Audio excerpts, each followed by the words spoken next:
Hello guys, I hope आप सभी अच्छे होंगे। तो आज हम करने वाले हैं BPSC 133 block 3 unit 5 that is parliamentary and presidential system. ठीक है, तो सबसे पहले आ जाते हैं इसके इंट्रोडक्शन पे, जिसमें बताया गया है कि जो भी रिलेशनशिप होती है हमारी लेजिस्लेचर एग्जीक्यूटिव में, तो वो एक की डिबेट है हमारी पॉलिटिकल साइंस में। मतलब बहुत ही इंपॉर्टेंट डिबेट है या मेन डिबेट आप बोल सकते हो। और दोनों पार्लियामेंट्री और प्रेसिडेंशियल सिस्टम में डिफरेंट फीचर्स होती है। इन दोनों की वीकनेसेस अलग होती है, इन दोनों की स्ट्रेंथ अलग होती है, जो हम प्रीसीडिंग टाइम में मतलब जो भी आगे हम पढ़ेंगे। ठीक है, then meaning and features of parliamentary system सबसे पहले पढ़ते हैं। तो इसका मतलब ये है कि जो भी फॉर्म ऑफ गवर्नमेंट जहाँ पे एग्जीक्यूटिव और जो लेजिस्लेटर होती है वो फ्यूज़ होती है एक दूसरे के साथ। ठीक है, मतलब जो एग्जीक्यूटिव होती है वो रिस्पॉन्सिबल होती है, वो अकाउंटेबल होती है लेजिस्लेचर के लिए। ठीक है, मतलब वो जवाबदारी उनकी बनती है। अब उनकी कुछ डिस्टिंक्टिव फीचर्स है, जैसे कि इनके दो एग्जीक्यूटिव हेड्स होते हैं। अब दो एग्जीक्यूटिव हेड में कौन कौन है, तो वो है हेड ऑफ स्टेट और हेड ऑफ गवर्नमेंट, जो कि हमारे प्राइम मिनिस्टर और प्रेसिडेंट होते हैं ना, वो दोनों होते हैं। ठीक है, अब जो हेड ऑफ द स्टेट है दैट इज प्रेसिडेंट, वो सिंबॉलिक रिप्रेजेंटेटिव होती है स्टेट का, लेकिन उनका जो रोल होता है वो नॉन पॉलिटिकल होता है ज़्यादातर। ठीक है, वो थोड़ा सा फॉर्मल सिंबलिक या सेरिमोनियल चीज़ें जो होती है ना, या तो अदर स्टेट के साथ मतलब विजिट करना या कोई भी सेरेमनी हो रही है उसका उद्घाटन वगैरह, उन सब चीज़ों में होती है मेनली। ठीक है, तो वो हेरिडिटरी भी हो सकती है, इलेक्टिव भी हो सकती है, वो डिपेंड करता है टाइम टू टाइम।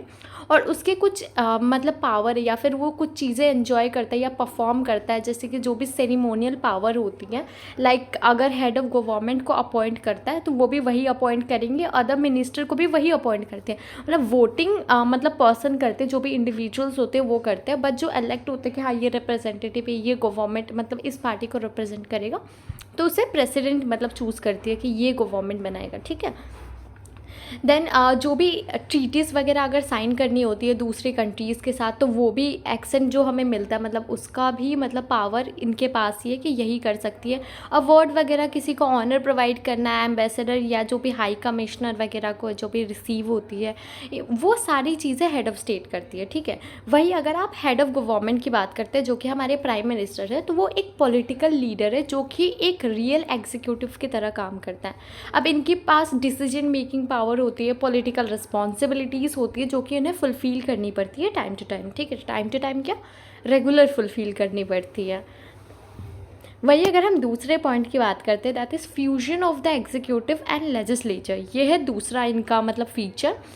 इसमें जो भी पार्लियामेंट्री सिस्टम है उसमें कोई clear cut separation of power नहीं है। मतलब एग्जीक्यूटिव और लेजिस्लेचर के बीच में कोई बीच में कोई भी पावर का ऐसा नहीं है कि हाँ ये इतना करेगा ये इतना करेगा, वो फ्यूज़ होती है। ठीक है, मतलब एक सेपरेशन ऑफ पावर नहीं है इनके बीच में।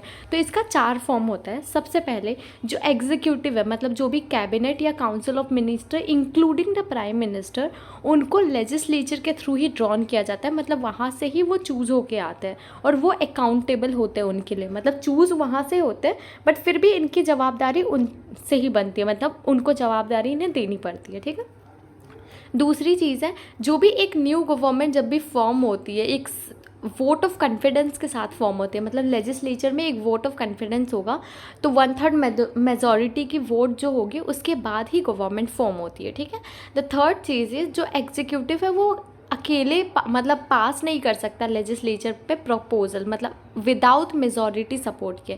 मतलब अगर लेजिस्लेचर में मतलब लोकसभा राज्यसभा जो हमारे हैं, अगर वहाँ पे उनको मेजॉरिटी सपोर्ट नहीं मिल रही है किसी भी चीज़ों को लेके, तो वो कुछ भी चीज़ें पास नहीं कर सकती वो प्रपोजल। ठीक है, वो पास नहीं होगी। ठीक है, और लेजिस्लेचर के पास ये पावर होती है कि वो गवर्नमेंट को रिमूव कर सकती है वोट ऑफ नो कॉन्फिडेंस के साथ, मेजॉरिटी वोट जो कि बोले कि हाँ मतलब ये गवर्नमेंट प्रॉपर फंक्शन नहीं कर रही है, तो उनके पास ये पावर होती है। वाइल वहीं पे जो प्राइम मिनिस्टर होती है वो भी लेजिस्लेचर को डिसॉल्व कर सकती है उनकी एक्सपायरी से पहले, और नए इलेक्शन को कॉल ऑफ कर सकते हैं, मतलब नई इलेक्शंस हेल्ड कर सकते हैं।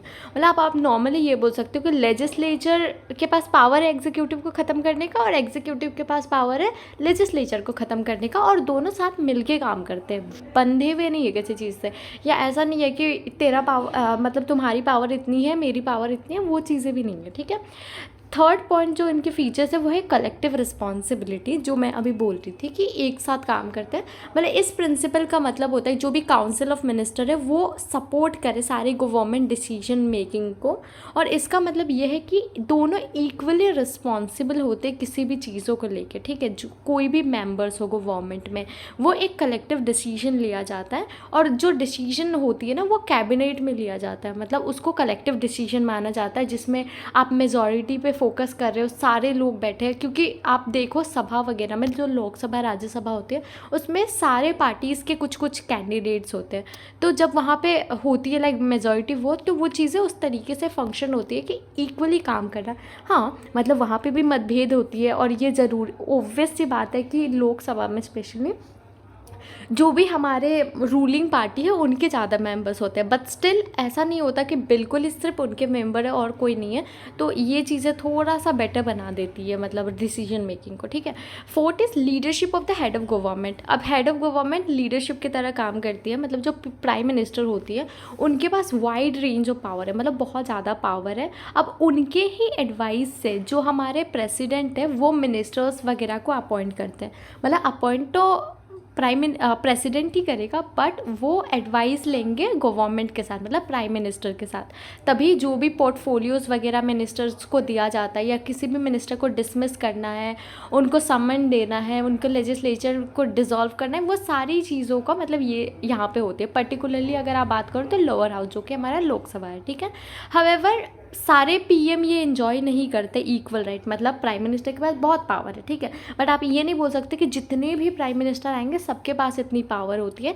जो भी प्राइम मिनिस्टर एक मेजॉरिटी पार्टी वोट, मतलब एक सिंगल पार्टी को मेजॉरिटी वोट मिल रही है और वो पावर में आ रहा है, लाइक अभी 2 बार से बीजेपी जो फुल पावर में आ रही है राइट, सिंगल पार्टी मेजॉरिटी में पावर आ रही है, तो उनके पास वो बहुत ज़्यादा पावर है कि वो डिसीजन मेकिंग में ज़्यादा सपोर्ट कर सकते हैं, या उनसे ज़्यादा वो चीज़ें मांगा जाएगा। अगर कोलिएशन गवर्नमेंट फॉर्म होती है जहाँ पे 2-3 गवर्नमेंट मिलके बन रही है, तो वहाँ पे थोड़ा सा कम होता है, क्योंकि मतभेद उनके बीच में भी खुद होती है, लाइक 3 पार्टी जुड़ के कर रही है, कोलिएशन बन रही है, तो उन तीनों के बीच में भी होगा, तो वो चीज़ें होती है, ठीक है। Next is absence of fix term, मतलब यहाँ पे फिक्स टर्म नहीं होता है। जो लेजिस्लेचर होती है जनरली लोअर हाउस, उसको रिमूव किया जाता है, मतलब रिमूव किया जा सकता है बिफोर उसका टर्म कंप्लीट होने से पहले, ठीक है। और पीएम जो है वो डिसॉल्व कर सकता है लेजिस्लेचर को, नॉर्मली लोअर हाउस को ही डिसॉल्व कर सकता है, ऐसा नहीं है कि अपर हाउस को डिसॉल्व कर दे, उसके लिए बहुत टफ होता है, वो चीज़ें नहीं पॉसिबल है। और ये भी होता है कि वो नए इलेक्शन ला के हम इसको भी चेंज कर सकते हैं, मतलब गवर्नमेंट को भी चेंज कर सकते हैं, मतलब दोनों को डिसॉल्व करना ईजी है टर्म से पहले, अगर हमारे पास मेजॉरिटी वोट होता है तो। वही अब हम आते हैं नेक्स्ट पॉइंट पे, that is formation of government in parliamentary system, जहाँ पे किस तरीके से गवर्नमेंट फॉर्म होती है पार्लियामेंट्री सिस्टम में, ठीक है। अब इसमें जो भी एग्जीक्यूटिव या हमारी गवर्नमेंट होती है, जिसके अंदर में प्राइम मिनिस्टर और काउंसिल्स ऑफ मिनिस्टर या कैबिनेट होती है, वो सेपरेटली इलेक्ट होती है, ठीक है, मतलब ऐसा नहीं है, मतलब अलग अलग से अपॉइंट नहीं होती है, ठीक है।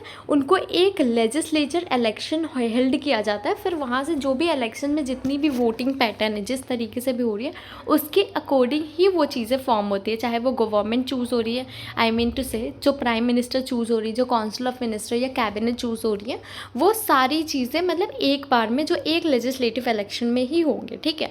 और अगर एक सिंगल पार्टी विन करती है, मतलब एक सिंगल पार्टी जीत जाती है मेजॉरिटी, तो मतलब सिंपल सी बात है कि वो उन्होंने गवर्नमेंट मतलब फॉर्मेशन उनका हो गया स्ट्रेट फॉरवर्ड तरीके से। लेकिन इन केस ऐसा होता है कि किसी भी सिंगल पार्टी को मेजॉरिटी नहीं मिलती है, तो 2 अल्टरनेटिव पार्टी, ठीक है, जहाँ पे मतलब मेन जो हेड ऑफ द स्टेट है वो अपनी पावर का यूज़ करके दोनों में से अल्टरनेटिव निकाल सकते हैं। मतलब जैसे कि फॉर सपोज किसी को नहीं मिली है, लेकिन कोई 2 पार्टी होगी ना जिनको थोड़े ज़्यादा वोट्स मिले होंगे, जो थोड़े से मेजॉरिटी में होंगे, अब उन दोनों के बीच में मतलब मतलब हेड ऑफ द स्टेट जो प्रेसिडेंट है उनके पास ये पावर होती है कि वो अल्टरनेटिव चूज़ कर सकते हैं दोनों केसेस में, ठीक है।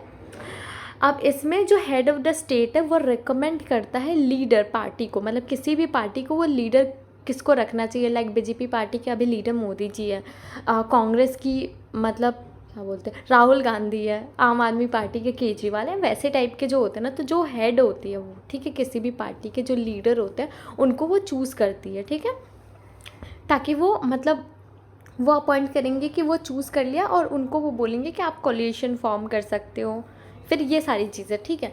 देन जो हेड ऑफ़ द स्टेट है वो रेकमेंड करती है लीडर ऑफ़ द पार्टी को कि जिसके पास सबसे ज़्यादा सीट हो वो एक माइनॉरिटी गवर्नमेंट भी क्रिएट कर सकती है। मतलब या तो जो मेजॉरिटी पार्टी है जिनको मिली है, ठीक है, वो या तो तुम उनके साथ मिल के एकजुट हो जाओ, ठीक है, मतलब फॉर सपोज दो पार्टी मिलके एक हो जाओ, या तो एक सिंगल माइनॉरिटी पार्टी बन जाओ, ठीक है। ये दोनों ऑप्शंस उनके पास होती है यहाँ पे जब लेजिस्लेचर इलेक्शन होती है तब। समझ आ गया? मैं एक और बार रिपीट कर देती हूँ। मतलब उनके पास दो ऑप्शंस दी जाती है, मतलब जो हमारे प्रेसिडेंट है वो उनको दो ऑप्शंस देती है। एक कि आप किसी भी पार्टी के साथ मिलके एक कोलिशन गवर्नमेंट बना लो, या तो अगर आपको मन नहीं है कि आपको कोलिशन बनाना है तो आप एक सिंगल पार्टी माइनॉरिटी बन जाओ, मतलब एक माइनॉरिटी गवर्नमेंट फॉर्म कर लो, ठीक है। लेकिन माइनॉरिटी गवर्नमेंट में कुछ पावर लिमिटेड होती है या उनको हटाना बहुत ईजी हो जाता है, इसलिए कई बार लोग कोलिशन पे ज़्यादा फोकस करते हैं, स्पेशली हमारे इंडिया में, ठीक है। तो ये सारी चीज़ें हैं। देन अगर हम प्रेसिडेंशियल सिस्टम की बात करते हैं, पार्लियामेंट्री तो समझ आ गया होगा। प्रेसिडेंशियल एक ऐसा फॉर्म ऑफ गवर्नमेंट है जहाँ पे एग्जीक्यूटिव और लेजिस्लेचर का जो भी ब्रांचेस है वो पूरी तरीके से अलग है, वो सेपरेट है, ठीक है। उनको सेपरेटली इलेक्ट किया जाता है, उनकी पावर्स अलग होती है। वहीं अगर आप उनके डिस्टिंक्टिव फीचर्स की बात करते हो तो सिंगल हेड होता है। यहाँ पे जो भी एक सिंगल इलेक्टेड पर्सन होती है जिसको हम प्रेसिडेंट बोलते हैं, वही हेड ऑफ़ द स्टेट भी होता है, हेड ऑफ़ द गवर्नमेंट भी होता है, ठीक है। मतलब एक ही होता है, यहाँ पे कोई प्राइम मिनिस्टर नहीं होता। अब ये दोनों पॉलिटिकल एक्टिविटीज़ हो गया या सेरेमोनियल ड्यूटीज़ हो गए, वो सारी चीज़ें यही परफॉर्म करती हैं। और ये थोड़े से वीकर होती है, जो हमारे पीएम होते हैं ना पार्लियामेंट्री सिस्टम में, उनसे थोड़ा सा वीक होते हैं, क्योंकि सेपरेशन ऑफ पावर होती है, इसलिए थोड़ा सा वीक रोल प्ले करते हैं। मतलब बोलते हैं ना एकता में जो ताकत होती है, तो हमारे पार्लियामेंट्री सिस्टम में एकता है क्योंकि हम मिलके काम कर रहे हैं, बट वहाँ पे नहीं है, राइट। वहाँ पे सेपरेशन ऑफ पावर है, तो इसलिए वो थोड़े से वीक होते हैं, आप कह सकते हो, ठीक है। नेक्स्ट पॉइंट की अगर हम बात करते हैं इसमें, तो वो है सेपरेशन ऑफ पावर की। मतलब एक क्लियर डिवीजन ऑफ पावर या रिस्पॉन्सिबिलिटीज़ तीनों ब्रांचेस के बीच में बनाई गई है, ठीक है। अब मेनली कैसा फॉर्म होता है, तो जो एग्जीक्यूटिव है उसको ड्रॉ नहीं किया जाता है लेजिस्लेचर के, मतलब लेजिस्लेचर डिसाइड नहीं करती है कि एग्जीक्यूटिव में कौन होता है, दोनों को अलग अलग इलेक्ट किया जाता है, ठीक है। दूसरी चीज़, जो प्रेसिडेंट होती है वो मतलब प्रेसिडेंट होता है, होती है जो भी, वो डायरेक्टली अकाउंटेबल होती है इलेक्टोरेट से। मतलब जो भी इलेक्टोरेट या आप बोल सकते हो, वो उनसे डायरेक्टली अकाउंटेबल होते हैं, उनकी जवाबदारी इलेक्टोरेट को बनती है। जो भी इलेक्शन कमीशन होती है उनको वो अकाउंटेबल उनके लिए होती है, ठीक है। और लेजिस्लेचर से ड्रॉन नहीं किया जाता है, इसलिए लेजिस्लेचर को जवाब वो नहीं देंगे, ठीक है, कहीं भी किसी भी चीज़ में, मतलब वो आस्क नहीं कर सकते कोई भी क्वेश्चन। वहीं जो लेजिस्लेचर है उसको रिमूव नहीं किया जा सकता है, मतलब वो रिमूव नहीं कर सकता प्रेसिडेंट को बिफोर उसकी टर्म एक्सपायरी हो, क्योंकि इसमें फिक्स टर्म होता है। आगे की जो पॉइंट्स में आपको दिख जाएगा, इसकी फिक्स टर्म होती है, इसलिए उससे पहले इनको कोई भी नहीं हटा सकता, ठीक है। इवन लाइक आप बोल सकते हो कि बहुत ही ज़्यादा एक्सेप्शनल केसेस होंगे जहाँ पे इम्पीचमेंट का यूज़ करके ये चीज़ें होती है, जब बहुत ज़्यादा बोलते हैं ना पानी सर के ऊपर चढ़ जाती है, तब ये चीज़ें होती है, ठीक है। एंड वाइस वर्सा सेम चीज़ है कि मतलब प्रेसिडेंट भी उनको, मतलब जो लेजिस्लेचर है उनको ड्रॉ नहीं कर सकती बिफोर इट्स एक्सपायरी, ठीक है। नेक्स्ट थिंग इज़ प्रेसिडेंट और कैबिनेट मिनिस्टर। जो प्रेसिडेंट है उनके पास कंप्लीट फ्रीडम है कि वो अपने कैबिनेट मिनिस्टर को खुद से अपने चॉइस से वो मतलब अपॉइंट कर सकती है, ठीक है। और इनके जो मेंबर्स होती है, जो इनके पॉलिसी में एक एडवाइज़री की तरह काम करती है, पॉलिसी मेकर की तरह काम नहीं करते। जो भी ये अपॉइंट करते कैबिनेट मिनिस्टर, उनके पास इतनी पावर नहीं होती है कि वो खुद से वो करे, बस वो थोड़ा बहुत एडवाइस करते हैं। और उसके बाद भी अगर प्रेसिडेंट नहीं लेना चाहते उनके एडवाइस, तो वो फुल्ली अकाउंटेबल है, मतलब वो फुल्ली आराम से अपने अकॉर्डिंग कर सकती है, ठीक है। और वो सिर्फ मतलब अकाउंटेबल, हाँ आप बोल सकते हो कि पॉलिसी मेकिंग का जो मेन पावर है वो प्रेसिडेंट के पास ही होता है, बाकी कैबिनेट मिनिस्टर बस उनको सहयोग देते हैं, ठीक है। देन नेक्स्ट आ जाते हैं लॉ मेकिंग अथॉरिटी के ऊपर। तो इसके अंदर में जो एग्जीक्यूटिव है, ठीक है, वो थोड़ा कम लॉ मेकिंग अथॉरिटी होल्ड करता है अगर आप पार्लियामेंट्री सिस्टम के थ्रू देखें तो। मतलब पार्लियामेंट्री सिस्टम में जो एग्जीक्यूटिव के पास लॉ मेकिंग पावर है वो सबसे ज़्यादा हाई है। वहीं अगर प्रेसिडेंशियल सिस्टम में आप एग्जीक्यूटिव के देखते हो तो वो उतना हाई नहीं है, वो थोड़ा सा कम है, ठीक है, क्योंकि म्यूचुअल इंडिपेंडेंस होती है एग्जीक्यूटिव और लेजिस्लेचर के बीच में, तो इसलिए उनकी जो टर्म ऑफ सिलेक्शन है वो डिफरेंट होती है, उनकी टेन्योर, उनकी मेंबरशिप, या फिर वो ज़्यादा आप बोल सकते हो, ठीक है। और यहाँ पे लेजिस्लेचर ज़्यादा इंडिपेंडेंट है लॉ मेकिंग बॉडी में अगर आप बात करो तो।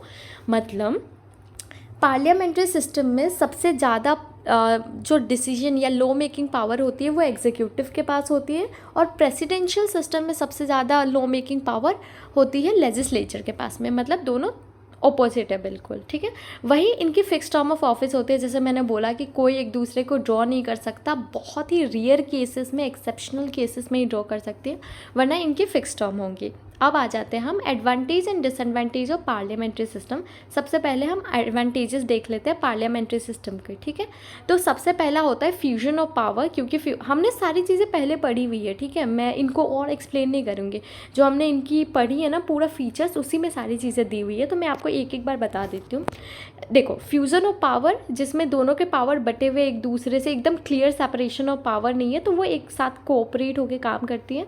जो गवर्नमेंट होती है वो ज़्यादा रिस्पॉन्सिबल होती है अपने मिनिस्टर मतलब इंडिविजुअली लेजिस्लेचर को लेके या मिनिस्टर्स को लेके। अब क्योंकि मेंबर्स ऑफ एग्जीक्यूटिव वो मेंबर्स ऑफ लेजिस्लेचर भी होती है, तो इसलिए एक स्ट्रॉन्ग गवर्नमेंट फॉर्म होती है, और जो पॉलिसी मेकिंग होती है वो भी बहुत ही ज़्यादा स्ट्रॉन्ग होती है, ठीक है। और ये बहुत ही ज़्यादा एक रिप्रेजेंटेटिव ज़्यादा होती है, मोर रिप्रेजेंटेटिव प्रेसिडेंशियल सिस्टम के कंपैरिजन में। ये ज़्यादा फ्लेक्सिबल है इन द सेंस कि मतलब जो भी इलेक्टेड रिप्रेजेंटेटिव है उनके डिफरेंट पॉलिटिकल व्यूज़ है, डिफरेंट टाइप के लोग हैं, और उनकी मतलब डिसीजन मेकिंग पावर भी है उसमें, तो उनकी राय भी, उनका राय मशवरा जो भी होता है ना, तो वो भी लिया जाता है, ठीक है, मतलब उसको भी इम्पोर्टेंस दी जाती है। दैन वो ज़्यादा कंडक्टिव होती है जब वो मेंटेन करती है पार्टी को या फॉर्म करती है, उनमें फिक्स टर्म का एब्सेंस होता है, जिसके वजह से वो एकदम से डोमिनेंट नहीं दिखा सकते, क्योंकि कभी भी उनको हटाया भी जा सकता है, ठीक है। तो ये सारी चीज़ें होती है। वही डिसएडवांटेज की बात करें तो एक प्रॉब्लम क्रिएट करती है, क्योंकि एग्जीक्यूटिव के पास बहुत पावर होती है पार्लियामेंट्री सिस्टम पे, तो इसलिए कभी कभी एग्जीक्यूटिव डोमिनेशन झेलना पड़ता है, स्पेशली अगर सिंगल पार्टी मेजॉरिटी होती है तो। But sometimes it's in a positive way, sometimes in a negative way, वो डिपेंड करता है party to party, time to time, ये सारी चीज़ें, ठीक है। दूसरा कि वो वीक गवर्नमेंट मतलब जो भी होती है लाइक पॉलिटिकल इंस्टेबिलिटी क्रिएट कर सकती है, स्पेशली अगर सिंगल पार्टी माइनॉरिटी या फिर कोलिशन गवर्नमेंट प्ले करती है। जैसे हमने बोला मेजॉरिटी गवर्नमेंट अगर सिंगल पार्टी मेजॉरिटी आती है तो प्रॉब्लम क्रिएट करती है डोमिनेशन का, वही वीक गवर्नमेंट अगर क्रिएट हो रही है लाइक माइनॉरिटी गवर्नमेंट या कोलिशन, तो उसमें भी प्रॉब्लम होती है, क्योंकि पॉलिटिकल इंस्टेबिलिटी आती है। दूसरी चीज़, इनकी एफिशिएंसी कम हो जाती है एज़ कम्पेयर के, मतलब थोड़े एडवांस आप बोल सकते हो, या फिर जो भी नए गवर्नमेंट जब तक उनके मतलब वो डिपेंड करता है फाइनल इलेक्टोरल रिजल्ट पे, और जब तक वो फाइनल इलेक्टोरल रिजल्ट नहीं आता है तब तक फंक्शनिंग नहीं होती है, तो एफिशिएंसी उस टाइम पे कम हो जाती है, ठीक है। अब वैसे सिचुएशन जहाँ पे कोई भी पार्टी विन नहीं करती है मेजॉरिटी लेजिस्लेचर सीट्स की, तो जो भी प्रीफर्ड पॉलिसी है वोटर्स की, ठीक है, वो एक्चुअलाइज हो जाते हैं, मतलब डिफरेंट पॉलिटिकल पोजिशंस को कॉम्प्रोमाइज़ भी करना पड़ता है इस सिचुएशन में। नेक्स्ट, जो पीएम है वो अर्लियर इलेक्शन कॉल कर सकता है कभी भी अपने मन के अकॉर्डिंग, तो ये हो सकता है कि अगर उसको लगता है कि उसकी पार्टी को ड्रॉ कर दिया जाएगा लेजिस्लेचर के थ्रू, तो वो कभी भी दूसरा इलेक्शन फिर से बुलवा सकता है, ठीक है। तो ये चीज़ें आ जाती हैं। दूसरा हम बात करते हैं प्रेसिडेंशियल सिस्टम के एडवांटेजेस डिसएडवांटेजेस। तो एडवांटेजेस है, इसमें होता है कि जो सेपरेशन ऑफ पावर है वो प्रिवेंट करती है, जो भी एग्जीक्यूटिव का डोमिनेशन है उसकी पावर को प्रिवेंट करती है। दूसरा, जो प्रेसिडेंट एक सिंगल इलेक्टेड ऑफिशियल्स की तरह काम करती है, तो जो रिप्रेजेंट होते हैं इंटायर कंट्री को, वो एक पर्सन रिप्रेजेंट करता है, मतलब एक चेहरा फिक्स होता है कि हाँ ये पर्सन सिंबलिक है हमारे नेशनल यूनिटी का, ठीक है, क्योंकि दो लोग नहीं है हमारे यहाँ पे, प्रेसिडेंट और पार्लियामेंट दोनों, आई मीन प्रेसिडेंट और प्राइम मिनिस्टर दोनों है, वहाँ पे सिर्फ प्रेसिडेंट होता है, ठीक है। दूसरा, बिकॉज फिक्स टर्म है इनका, तो ये ग्रेटर कंटिन्यूटी या स्टेबिलिटी प्रोवाइड करती है, कि ऐसा नहीं है कि किसी टाइम में ड्रॉ कर दिया जाएगा तो इनकी कंसिस्टेंसी कम हो जाएंगे या काम उस टाइम पे रुक जाएगा। दूसरी, ये ज़्यादा एफिशिएंट होती है इन द सेंस कि जो वोटर्स है उनके पास प्रायर इन्फॉर्मेशन होती है कि कौन हमारी गवर्नमेंट लीड करने वाली है, ठीक है, जबकि हमारे पार्लियामेंट्री सिस्टम में हमें नहीं आइडिया होता, क्योंकि वो प्रेसिडेंट बाद में इलेक्ट करती है after the winning of the party, ठीक है। देन ये वोटर को ज़्यादा अपॉर्चुनिटी प्रोवाइड करती है पॉलिसी मेकिंग प्रोसेस में, ताकि वो शेप या इन्फ्लुएंस कर सकती है, क्योंकि इंडिपेंडेंस होता है लेजिस्लेचर के पास, ठीक है।